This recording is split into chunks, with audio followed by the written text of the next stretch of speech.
Hello friends, welcome to Abaqus Acumen for quick and sound learning. So in this tutorial I will show you how to build the FE model for box tubular crush simulation. In this tutorial one of the important takeaway would be the modeling of this moving analytical rigid wall, so which has the initial velocity and the inertia mass which is impacted with the kinetic energy, and that energy is being absorbed by this tubular member through the progressive deformation and the progressive collapse of this tubular structure. So I will just give you the background. So before that, let me inform you that this FE model building of this FE model exercise will be doing it in Abaqus CAE 6.12 simulation software, and we'll start with the geometry, and then we'll apply loads, boundary conditions. So all those steps will follow, and then finally we'll submit the run and we'll do the post processing in Abaqus CAE. Okay, so so let me give you some background what this how this tutorial is formed and what is the physics of this problem. So this is a BIW structure of vehicle, and it has the typical construction of the frontal members have this bumper reinforcement, inner reinforcement, then followed by the crash can which is of aluminum material, and then followed by this front rail. So these are the critical parts for the energy absorption, frontal crash energy absorption, and this has to be designed meticulously so that the maximum amount of energy is absorbed through these parts, and then so that the passenger cabin remains safe. Okay, so the members what we are going to simulate over here is the front rail member. So it has a typical the hat section or the box section as a hollow box section as the shape, and the thickness is around 1 millimeter, and we are impacting the moving rigid wall. So moving rigid wall is the impacting member with the initial velocity of 5 meter per second, which is near about 16 kmph, and then this 500 kg. So the kinetic energy with these parameters is being impacted perpendicular to this box member, tubular member, and we are fixing the bottom side, and we'll see and we'll observe the performance of this structure under the impact of this moving rigid wall. Ideally what we are evaluating is the energy absorption by this this member with the corresponding the crush length or the deformation or displacement of this member. So the idea is that for given crush length, the maximum amount of for per millimeter crush length, the maximum amount of energy has to be need to be absorbed by this member, so that effective use of this material and the geometry and the material can be achieved. So this part, so let me tell you about the geometry or the size of this box tube. So we have the length is 400 millimeter, and we are holding the 100 millimeter we are fixing at the bottom side, and then we are these two parts, that is a bottom plate and the top hat section is laser welded. So if you see this white line, this white line is representing it is laser welded flanges. Now how this the cross section looks like, and the unit system will be following for building this FE model in explicit dynamic is Newton second millimeter 10. Let me bring you to the Abaqus CAE software. The idea is that once we go through this exercise, so you should be able to reproduce this kind of simulation with appropriate energy balance and the force versus displacement curve. So that would be the post processing parameters that we need to observe, look into and study it. So that also I will show you how to build those particular graphs. So to start with, we'll take this blank canvas and we start with the modeling the hat part. So okay, again, just to bring you back, I have jotted down the steps involved to building this FE model. The first in the blue color steps, that is up to 11 steps, it is more of the geometry and property assignment, and then the creating the node and the surface, and then followed by the contact and the boundary condition definitions. We'll start with the geometry of modeling the hat part. So go to the part, say hat part, shell extrusion, this is deformable, say continue. So I use a create line, so I model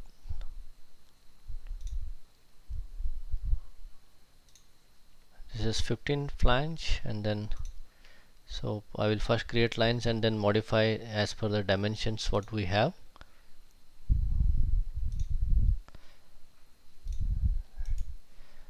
Then I will modify this dimension. This is 15 as it is, then See, this is 80, this is 80,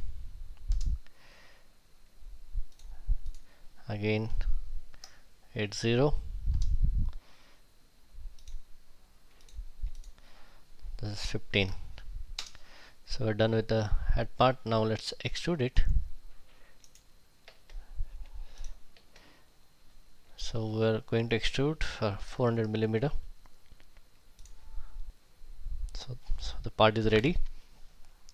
Now we'll create the bottom part, that is the bottom plate. So again, go to bottom, just say bottom. This is deformable shell extrusion. Continue. So create line. So I will create the line and then I will extrude to by 400 millimeter. So I need to modify the dimensions. So this is 110 millimeter.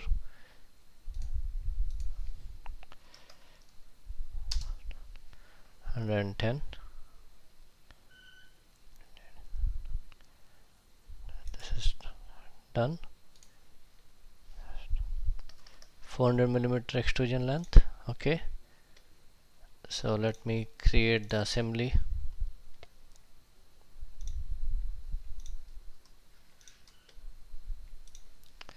Okay.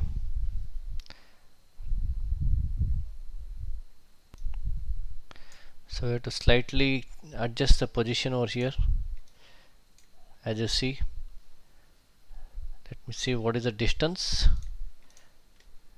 Very distance from this point to this point is around 5 millimeters. So I need to move this bottom plate by 5 millimeter. Okay, so to do that, go to translate instance. So not this head section. Say escape. Select this bottom part. Yes, done. So we have to move in X direction, in negative X direction. So this I will just type minus 5.0, that is the distance we have to move the bottom part. So this is done. Say position of instance. Okay. Again, we have to move this part to maintain the gap, that is a thickness gap between the top and the bottom part. So we are assigning 1 millimeter. So we'll be maintaining as it is modeled as a mid surface. So 0.5 from the top and the 0.5 from the bottom. So it will be, we need to maintain a gap of 1 millimeter thickness gap. So we will translate this bottom part by 1 millimeter in negative y direction. Done.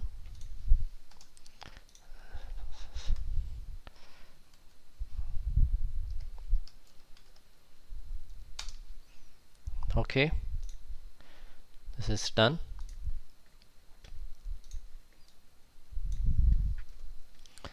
Now we'll assign properties. Go to property.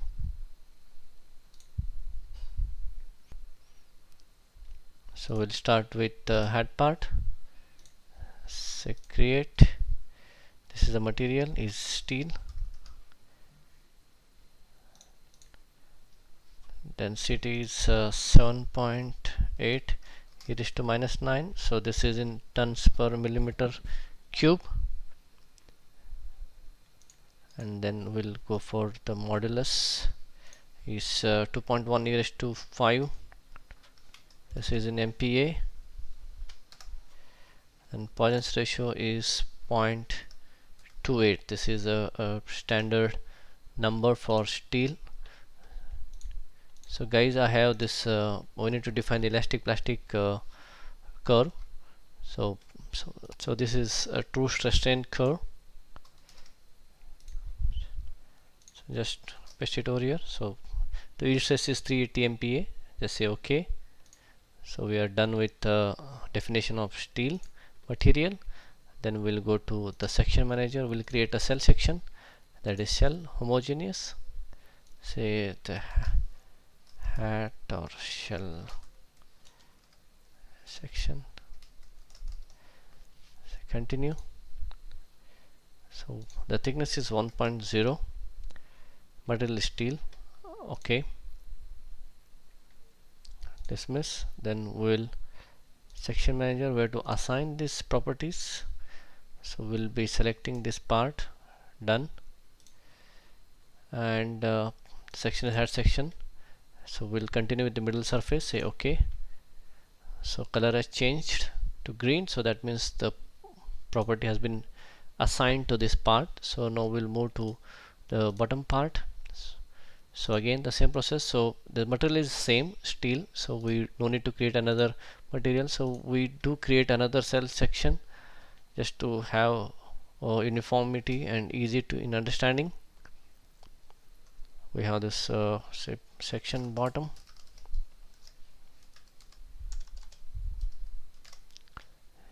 Homogeneous shell. Continue. So the thickness is same, 1.0. Material is steel. Yes. Okay. Dismiss. And then again we'll assign the property. Select this part. Done. So section bottom. We continue with middle surface. Okay.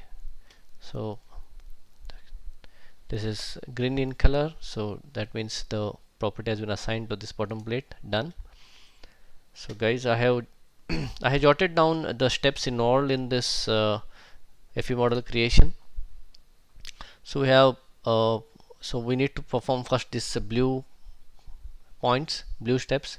So we are done with head section part geometry creation, then material property creation and its assignment, and again same process we followed for the bottom plate geometry creation.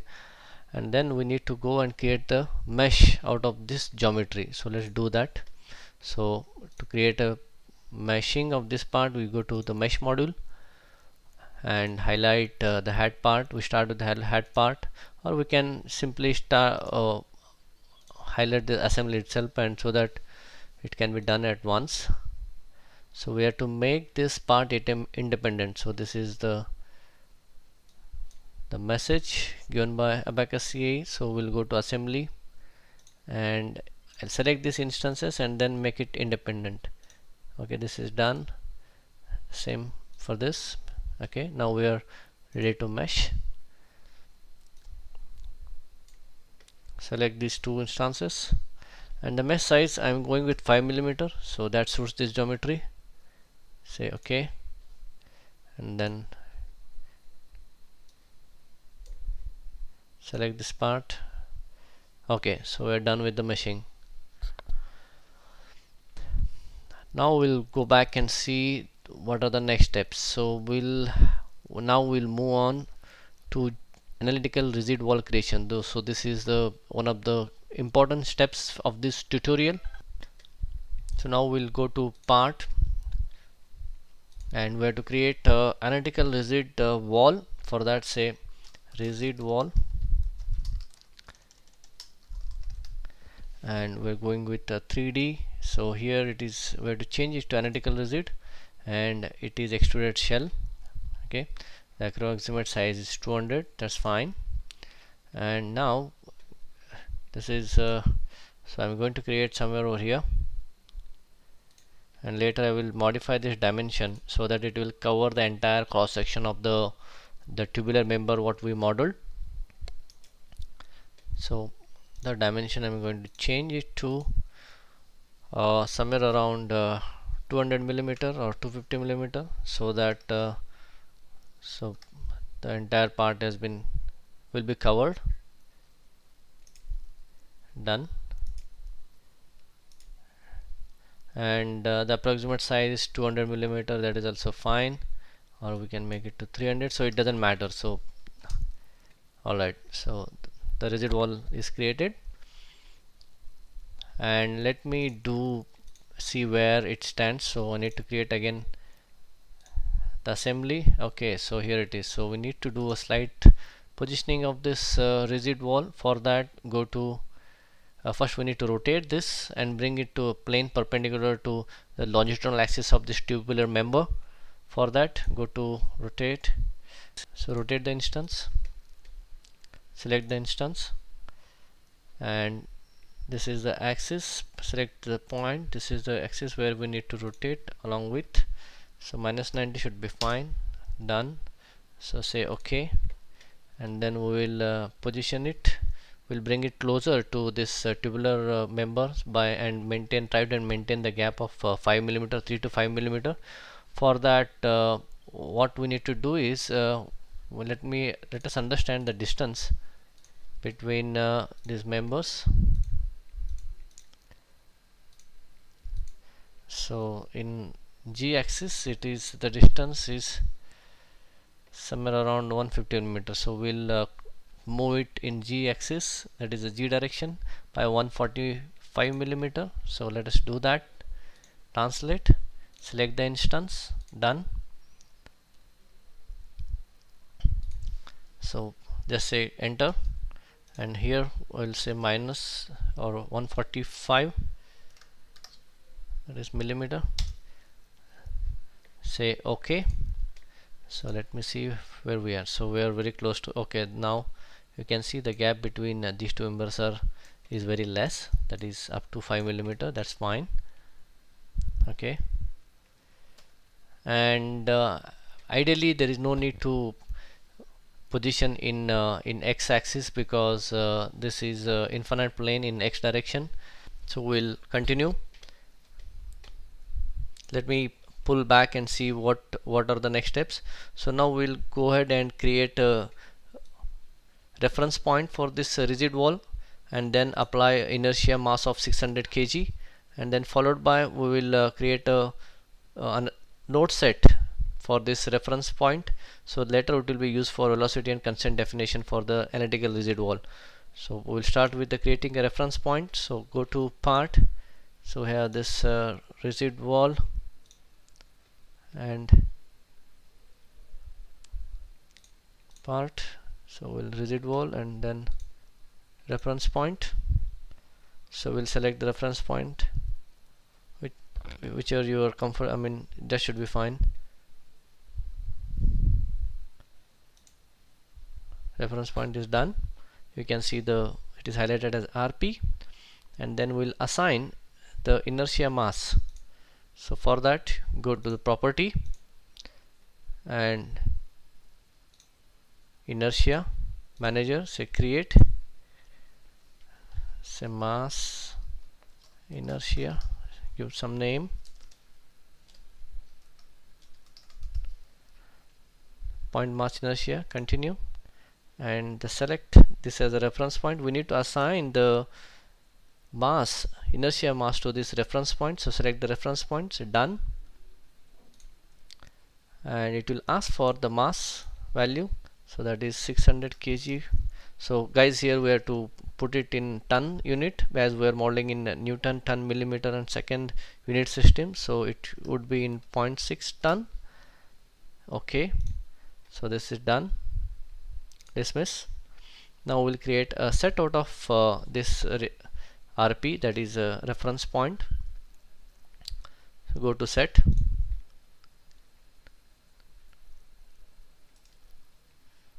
create, continue with the geometry. So let's say wall RP, this is geometry, continue, select this and say done. The set is created. So later we'll use it when we define the initial velocity and constrain this analytical rigid wall in all other directions except the g direction where it is supposed to move. And then let's go and see the assembly part. Okay, now we have to, let me see what are the next steps. Now we have to create geometry based contact. So for that we need to create a surface for this analytical rigid wall. So for that it's very straightforward. Go to assembly, go to surface, create, this is geometry base, just say surface wall, continue the geometry, select this one, done, and we have to choose the brown. Okay, so as all these slave members, that is the tubular members, is in this side, that is on the brown side, so we have to select the brown. Done. So surface has been created. Now we need to create a node set for this bottom edge fixity. So for that you go to mesh and go to the ZX plane, that is a top view, and we need to choose the 100mm distance. For that you go to query part, say distance from this point to this. So how much it is showing? It is around 135. So somewhere we need to do it up to this point. Choose it again.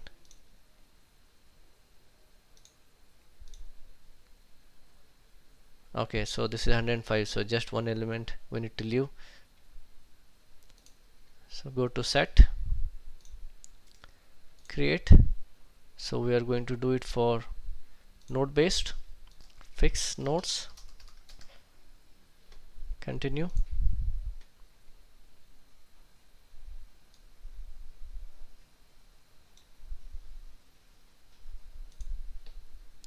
Done. So we have created the node set. So just to quick recap, so we are done with all these blue colored steps. So now we'll move on defining the green part, that is defining the contact. So mainly the bottom portion covers the defining the contact, step creation, and then we will be defining the output request, boundary conditions, and then finally we'll submit the run. So let's start with the tie contact definition. So guys, just to recall, we are representing this laser weld between the flanges of the head part and the bottom plate through this tie contact. So I will show you how to do it. So we continue with this same view. Only thing is we need to only highlight the head part first. So these are the some caution, you need to do it little cautiously, all this exercise, so that you choose the right elements and the right side and the right part. So for that you highlight the bottom part. So I will just hide the bottom part, and then the residual we need to hide. So now we are left with only the head part. So we need to choose the element, mid element of this head part for the flanges. We need to create a surface for this. So to go to surface, this is mesh based surface, and give a name, appropriate name, so that when we define a tie contact, it is easy for us to define the corresponding surfaces, tying surfaces. So I'll say the hat, I'll say tie hat. This is LH side, left hand side, continue. And we are choosing the mid element of this flange. Okay, done. And the side is brown, because the brown side in the opposite side. So if you want, you can confirm it. Yes, so brown side is facing to the slave of the bottom plate, so we'll be choosing the brown side. This is done. So again go to the same view, that is ZX view, and we'll be doing the same exercise for the right side flange elements. Go to create, mesh based, this is tie hat RH, continue.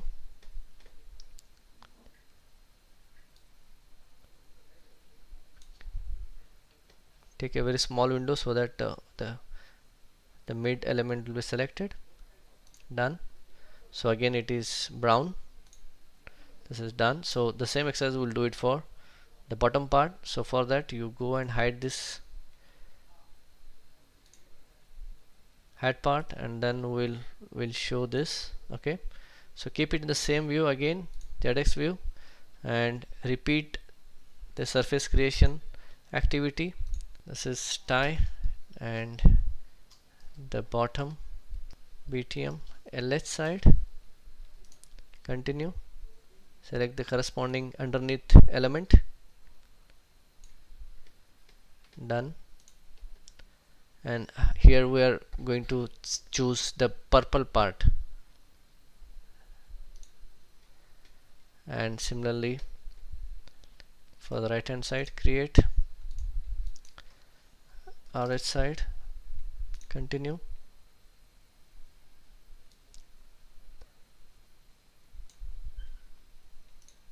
so we'll be choosing the purple side. This is done. So now we'll define contact. So let me see. So we can go and define the contact using these surfaces what we created. For that, go to interaction and create constraint and choose a tie.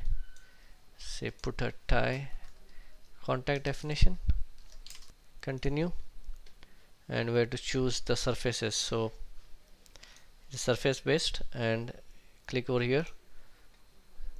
Okay, in first eye contact, that is for the left hand side, so this is a hat, continue, and there is another surface that is the bottom left hand side, continue, corresponding. So you can see, so the master surface is tie hat left hand side and the tie bottom left hand side, and here we are going to specify the distance of say 5 millimeter. So ideally it's 1 millimeter should be fine, because that is the thickness gap what we maintain. So just to be on the safer side, so we are giving 5 millimeter, and we are not adjusting the slave surface, just take it out. Okay, so you can see there is a representation with this dots, and then we'll do it for right hand side elements, that is the laser welding part. So again go to constraint, say tie to, this is master surface, so this is right hand side hat, right hand side, yep, and again the slave surface, this is tie bottom right hand side, tie bottom right hand side, continue. So you just check this whether these surfaces are correctly chosen. The master surface is tie hat right hand side, the slave surface tie bottom right hand side, and the specified distance of 5 millimeter, and take out this box, say okay. So we are done with laser weld representation. So just you can see the assembly part, when that is, now we can show all other parts. Okay,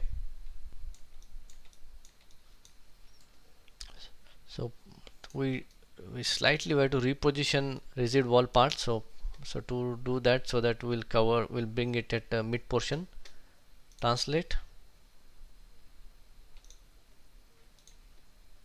in y direction,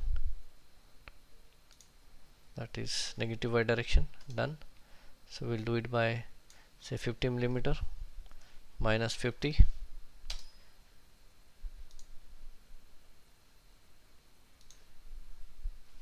comma, done. So okay,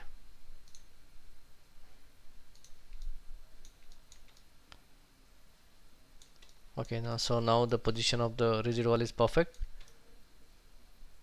So no need to worry on the plane extending in x direction, so it is infinitely it extends in x direction. So only we need to take care the height of this rigid wall, so that all the slave nodes impacting on it should be covered. Let us go back and see where we stand. So now we'll move on to the 13th step, that is the step creation, dynamic explicit, and then we'll define the runtime and output request. So to do that, go to step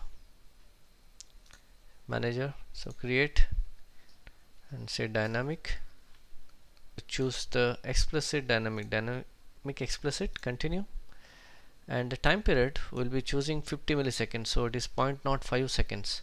So the units are in seconds, so 50 milliseconds equal to 0.05 seconds, and we will do mass scaling. So this is may not require for this simulation, but we'll just be on the safer side. We'll define the minimum time step as 5.5 e raised to minus 7. So this is for this unit system, this is the value that the time step suits if below minimum. So the mask scaling will be done whenever any element falling below this time step. Okay, so we are going to do it for a whole model and throughout the step. Just say okay. So we're done with this. Just dismiss it. Now we'll define the, we'll look at the output request. So go to output request part. So add it for every x time unit, 0.001. So we are doing requesting for every millisecond. Okay, and leave other all to defaults.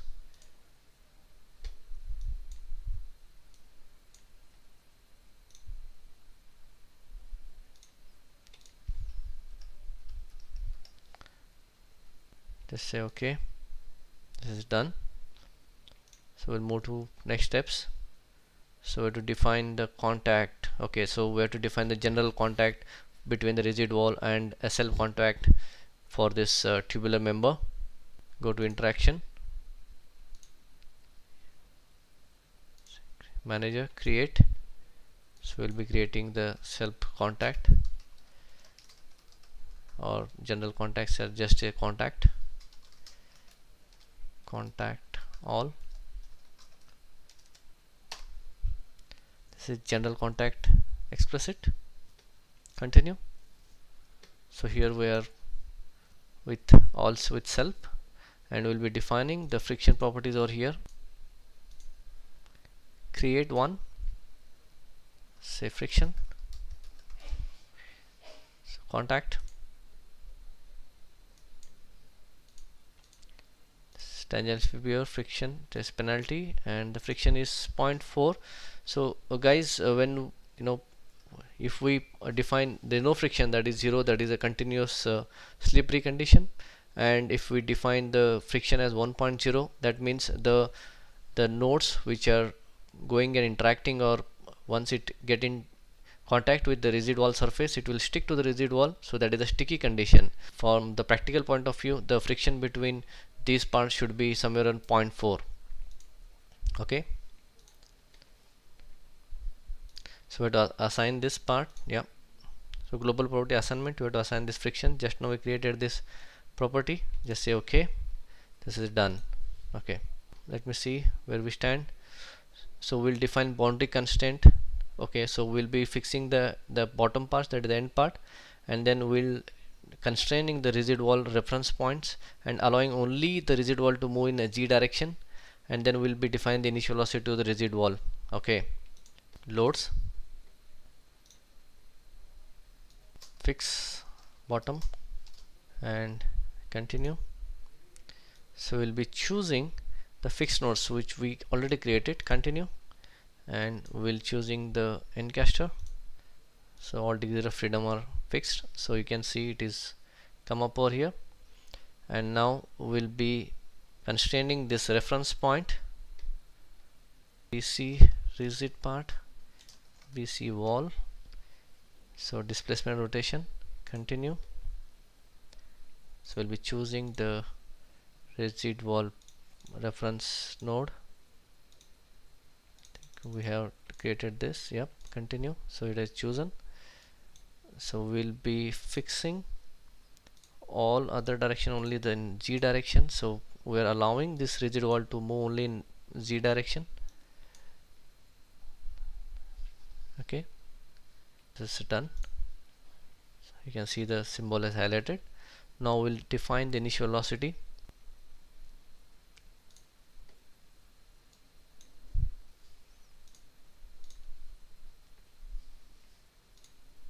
Initial velocity.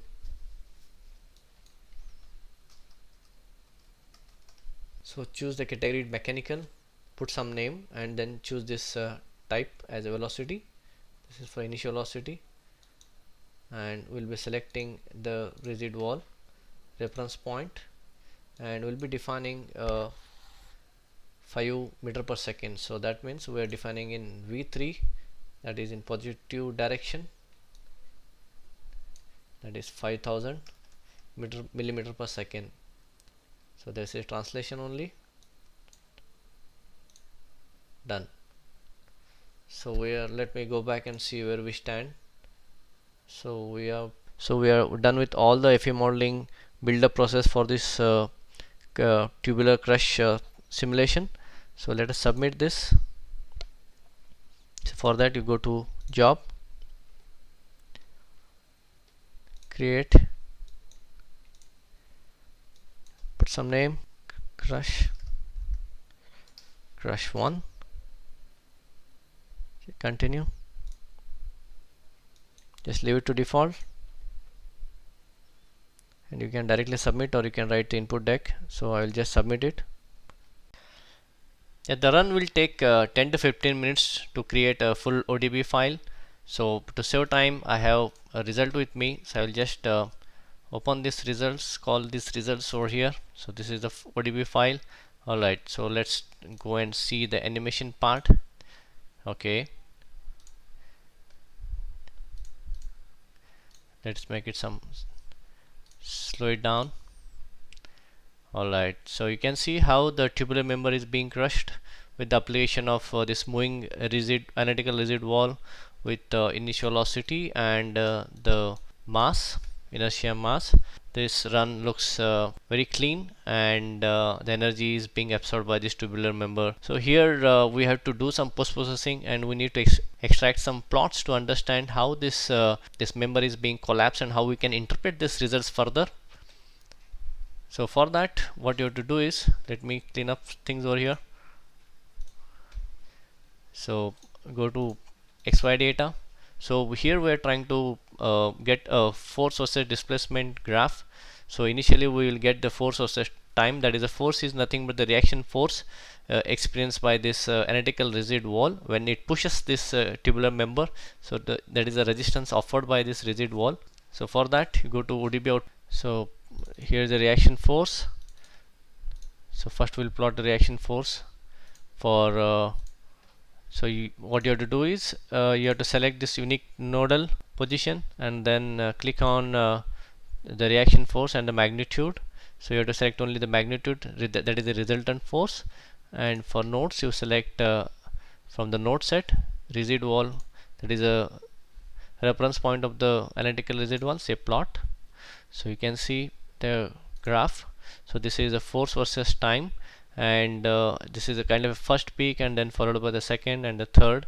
So how we can reinterpret this result? So I have readily, I just copied this into this page. So this is the first fold, and this is the second fold, and this is the third fold. When I say it's a fold, so that is where the folding of this tubular member happens, and then once it folds, that is the first fold, then there will be a progressive, the resistance of the member drops down, and then again it keeps on ramping till it attains to second fold. So this is how during the second fold, and then there will be a little kind of a buckling or collapse of the member again. So then there is a third fold. So this is how the tubular member progressively deforms and absorb the energy during the deformation. Okay, and ideally when we think in terms of energy absorption point of view, it should have the maximum area under curve. Okay, that is a force versus displacement curve. So ideally it should have something like this. So it should have reached to the maximum peak force, and then it should be constant to that particular force, or it may reach to first peak and then it may constant throughout the progressive displacement. Okay, so this is how one can interpret. And if you want to increase energy absorption, you can play around with the thickness of the part and then the section of the geometry, this tubular member. So currently we worked on 80 by 80 kind of a size. So you can increase to 100 or you can increase the thickness. Okay, so energy absorption is directly proportional. Just I jotted down few of the points over here. So energy absorption is directly proportional to the yield stress of the material. So for this steel, the yield stress is 380 MPa, what we considered, and that's what with the material we have. And if you increase the strength, that is yield strength of the material, say from 380 to say 580, the high strength steel, so you can expect more energy absorption. and then of course the thickness. So for the energy absorption, again it's like it is a function of your material as well as the geometry properties. So increase directly, you can increase the thickness, say 1 to 1.5. You can see there is an impact, in terms of energy absorption. In when we talk about this application in vehicular frontal members, so we need to see the packaging space available at the front portion of the vehicle, and also based on that we need to have enlarged cross section, or it may be tapered kind of a cross section, so that the energy in a given space, you have to optimize this tubular member section and the material properties such a way that you can absorb that given amount of energy absorbed within crash length what we available. Let me go back to this part. So I will also show you how to create the force versus displacement curve for the force versus displacement graph. So go to XY and move to ODB field output, continue, and here we have to select these two parameters. So I will select again to show you. So go to reaction force, magnitude, and then special displacement U. So select the magnitude and then click on this one. So we have to select the node. So node sets, so select this residual. So we are taking the displacement and the reaction force of the residual. Select this one and then say plot. So you can see, so this is the displacement curve, and then this is the curve for the force, reaction force of the residual over the time. So we have to do a cross plotting for force versus displacement. For that, double click on this and operate XY data, and here you select the combine option in the operator, combine, and then select x-axis as your magnitude for the displacement, add to expression, and then reaction force in y-axis, add to expression, say plot the expression. So that's it. So you have force versus displacement graph with you. If you want to see the event, so you can go back and see the event. For example, we have at 0.25. Let me see, read out the graph for you. So in the time instant, that is a force in time curve, you can see the first fold is somewhere in around 0.008 milliseconds, 30 seconds. So that is some so this is where it happens, and then the second fold. So we'll see these three instances, and this is where you can see the mini buckling of this member starts. Okay, so we'll focus on these three folds. Okay, I will show you so how to interpret that. Okay, so just click on this. Okay, so this is where you see a resistance, and then there will be a kind of folding. Okay,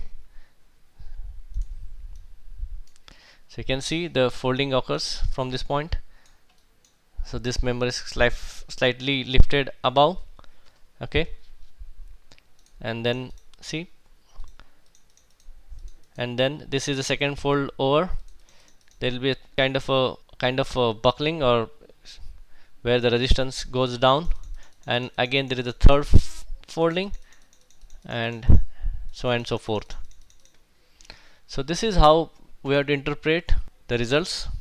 Guys, go ahead and watch this exercise, understand this tutorial, and try to practice on your own.